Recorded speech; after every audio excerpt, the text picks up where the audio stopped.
Alexandre aqui mais uma vez com vocês. Dessa vez vamos resolver alguns problemas do capítulo que trata sobre eletrodinâmica, beleza? E aí vamos tecendo os comentários necessários para uma espécie de revisão, em que dentro dessas questões vai facilitar para que vocês resolvam as demais questões, ok? Vale a pena lembrar, tá? Dá aquela curtida, comenta, compartilha, aciona o sino e é isso aí. Então vamos lá. Bom, essa questão 9 é mais matemática do que física, né? Porque nós vamos utilizar a questão da área, a área de figuras planas, ok?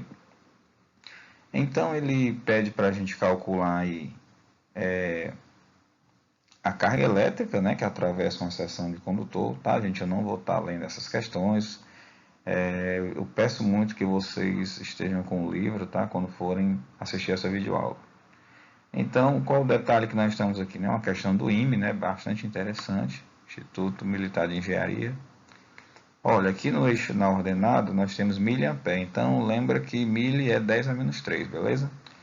Então, para que a gente encontre a variação da carga elétrica, o que é que nós temos que fazer? Ora, eu sei que, e está aí no livrinho de vocês, que a variação da carga elétrica ela é numericamente igual à área. Poxa, mas que área é essa? Que figura é essa? Ora, eu olhando aqui à esquerda, eu tenho aqui um trapézio. Então, logicamente, eu vou ter que usar a área do trapézio. Alex, eu não lembro a área do trapézio. Ó, como é que é? Bom, é a base maior, né, que a gente chama de Bzão.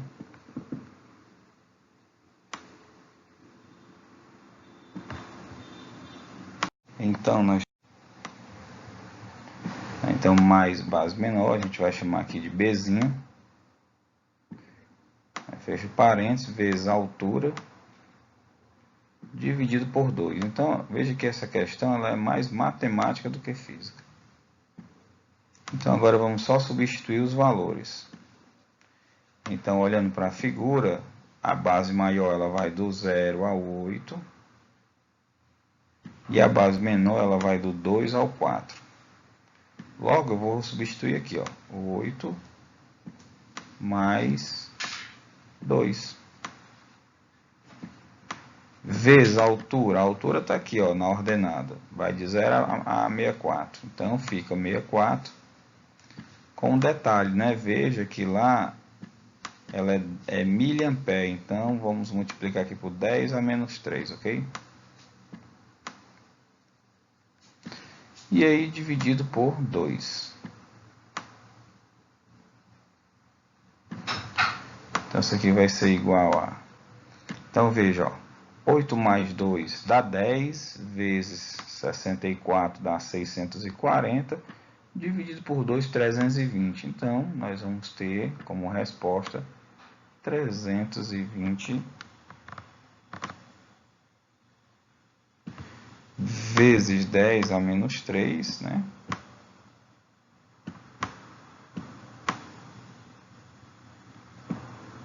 Coulombs. Ok? Vindo para o item B, ele pede que agora a gente encontre o número de elétrons que atravessa essa seção durante esse tempo, né? Então vamos lá. Eu sei que a variação de carga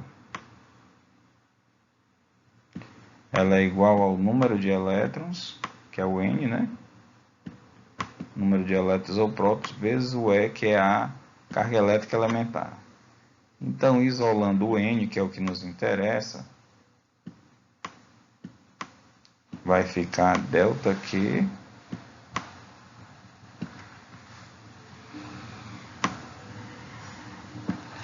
sobre E. Então, nós vamos ter aqui 320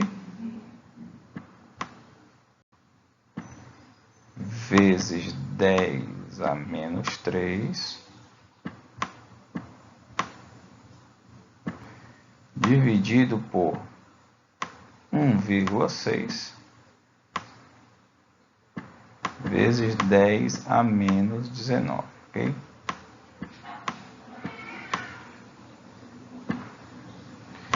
Então, o que é que você vai fazer? Usando aí, né, de posto, uma maquinazinha, calculadora, não sei, né, você vai efetuar essa divisão, né, que é de 320 dividido por 1,6, né, que no caso dá 200, certo? Você dividir 320 por 1,6 vai dar 200. 200, vou colocar 200 aqui.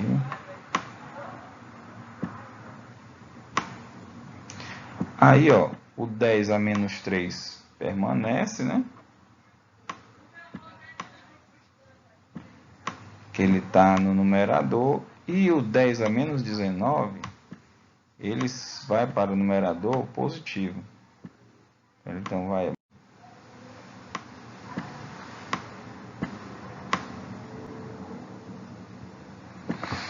Então, o nzinho vai ser igual a 200, é a mesma coisa de 2 vezes 10 ao quadrado, né? Então, você bota 10 ao quadrado vezes 10 elevado a menos 3 mais 19 vai dar 16.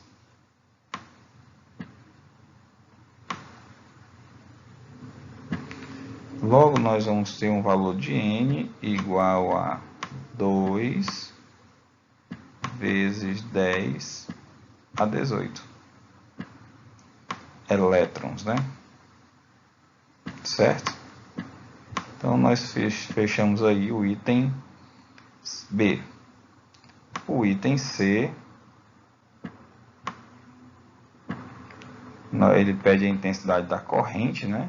Certo? Então, a corrente elétrica, por definição, é ΔQ sobre ΔT. O ΔQ nós já calculamos, é 320 vezes 10, né? Isso.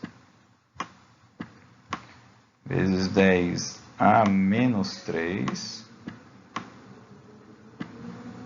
E a corrente, né, que ele quer, aí é 8 segundos, ok? No caso, o tempo, né? Então, veja bem, o que é que você vai fazer agora? Você vai dividir, certo? O valor de 320 por 8. Né? Então, dividindo 320 por 8, você tem como resposta 40. Então, você tem 40 vezes 10 a menos 3, ou simplesmente 40 miliamperes, né? Porque o 10 a menos 3 nós sabemos que é o mili. Então, nós temos aí 40 miliamperes. Beleza, galera? Então é isso, vamos para a próxima questão.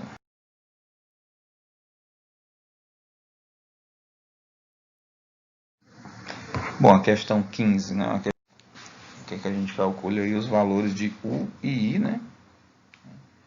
Ele dá aí o gráfico ao lado, certo? Ele quer saber quem é o R, quem é o U e quem é o I. Então nós vamos utilizar aquilo que os livros chamam de primeira lei de Ohm e o que eu chamo de relação de Ohm, certo? Então vamos pegar aqui, olha, se é um resistor ôhmico, como ele diz aqui na questão, ele deve, se ele é ôhmico, então a resistência elétrica dele é dada por quem? Pela tensão dividido pela corrente. Beleza? Então eu vou aqui no gráfico e vou pegar um par ordenado de U e I. Onde é que eu encontro isso, Alex? Bem aqui, ó, 10 e 5. Então, substituindo 10 da tensão e 5 da corrente, a resistência elétrica desse resistor é 2 ohms. né? A unidade aí, ohms, é essa ferradura de cavalo, ok? Aí ele pede para a gente calcular o I. Então, desta equação, eu isolo o I, e ele vai ficar igual a U sobre R. Aí eu vou lá no gráfico de novo,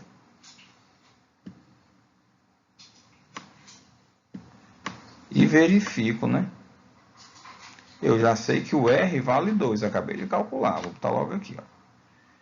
Então, aqui, ó, nesse izinho que nós queremos ele está fazendo par ordenado com 5 na tensão, ó. Aí, ó. Verifique aí que eu estou... Então, substituindo 5 aqui, nós vamos ter uma corrente aí de 2,5 amperes, beleza? Então, veja como é bem simples você analisar aí o gráfico, né? E por fim, né, nós vamos achar agora a tensão, que está lá no último ali, ó, é R vezes I. A resistência, como eu já falei, é 2. E como eu quero esse U aqui, ó, que está no gráfico, o par ordenado dele é o 7,5. Então, 2 vezes 7,5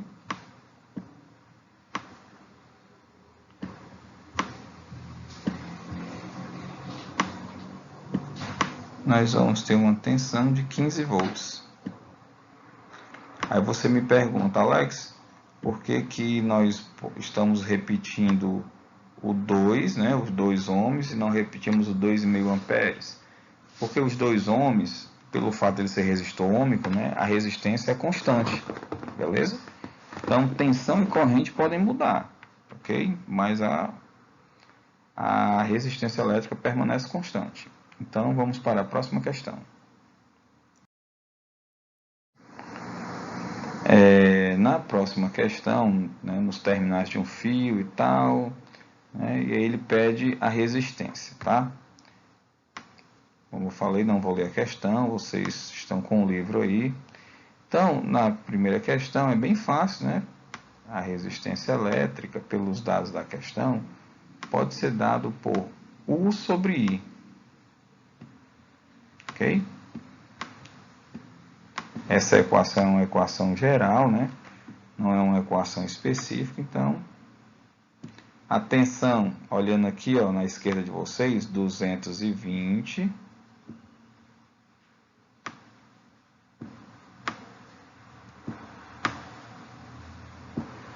sobre a corrente elétrica, que ele fala aqui também, ó, 20 amperes. Então, cancelando este zero com este zero e dividindo 22 por 2, nós vamos ter aí uma resistência de 11 ohms. Já no item B, aí ele né, traz aí um critériozinho mais complicadinho. Então, o que é que acontece? Ele quer a resistividade, o ρ, né? Então, o ρ será igual a resistência elétrica vezes a área dividido pelo comprimento. Partindo daquela equação, né, ρLA. Então, substituindo os valores, nós vamos ter, olha, a resistência é 11. A área é 2 milímetros quadrados, então você vai ter aqui 2 de milímetro quadrado para metro quadrado dá 10 a menos 6, ok? Por que, Alex? Porque um metro tem 10 a menos 3 milímetros elevado ao quadrado 10 a menos 6, ok? Dividido pelo comprimento, que é 22. Então, veja, ó, se você multiplicar 2 vezes 11 dá 22. Então, você cancela o 22 com 2 vezes 11. Sobra 1, que é a resposta. 1 vezes 10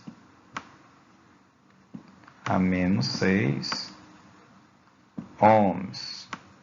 Então, veja só aqui o detalhe, né, de milímetro quadrado para metro quadrado.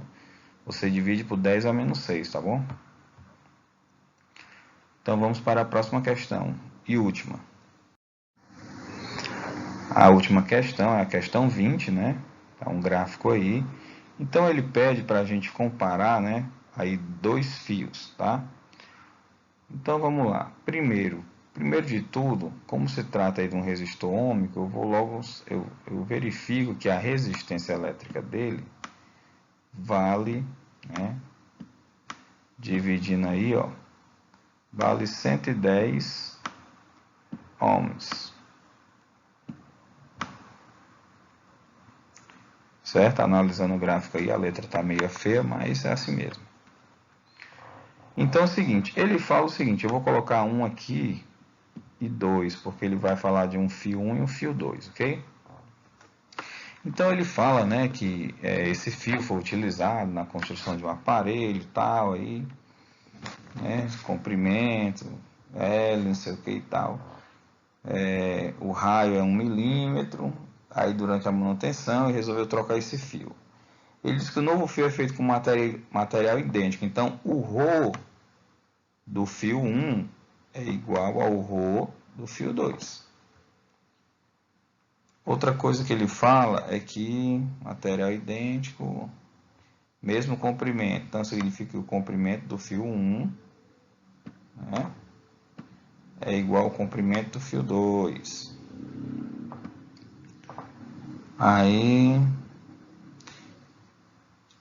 Sim, agora o raio do fio 1, né, do raio 1, aí o raio 2, ele é o dobro, né, ele é 2 vezes o raio 1, beleza? Então, o que é que acontece? Ele quer saber qual é a resistência do novo fio, né? Ele quer saber qual é a resistência elétrica desse fio aqui. Porque a resistência desse fio aqui, nós já sabemos, está aqui ela, ó, é 110 ohms.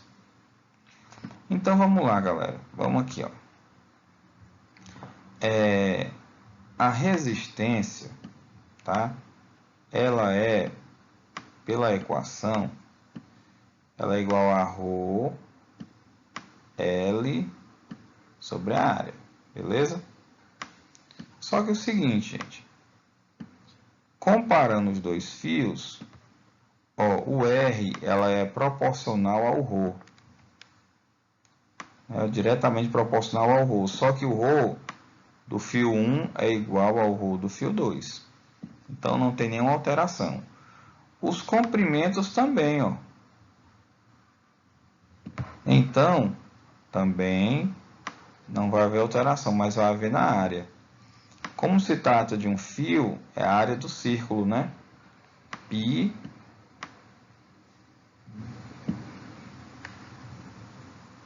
é o π vezes o raio ao quadrado.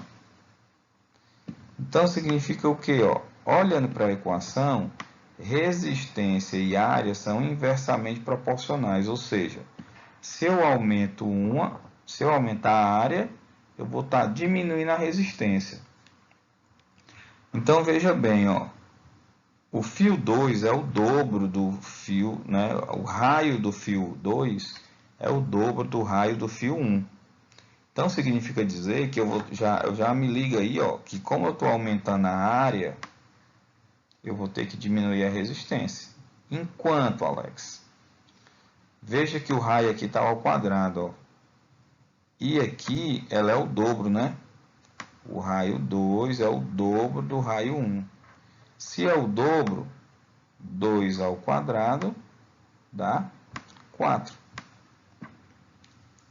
Significa dizer o quê? Que a resistência, se a área dobrou, na verdade ela quadruplicou, né? Porque quem dobrou foi o raio, e a área é o raio ao quadrado. Então, se a área quadruplicou, a resistência cai 1/4. Então, se antes ela era 110, ela vai cair 1/4. Então, pego 110, divido por 4. Que aí eu vou ter uma resistência de 27,5 ohms. Ok? Beleza, gente? Então é isso. Se você chegou até aqui, não se esquece, tá, de dar aquela curtida, aciona o sino aí para receber as notificações das nossas aulas. E é isso, tá? Nunca desista dos sonhos de vocês. Sempre haverá uma luz no fim do túnel. Fui!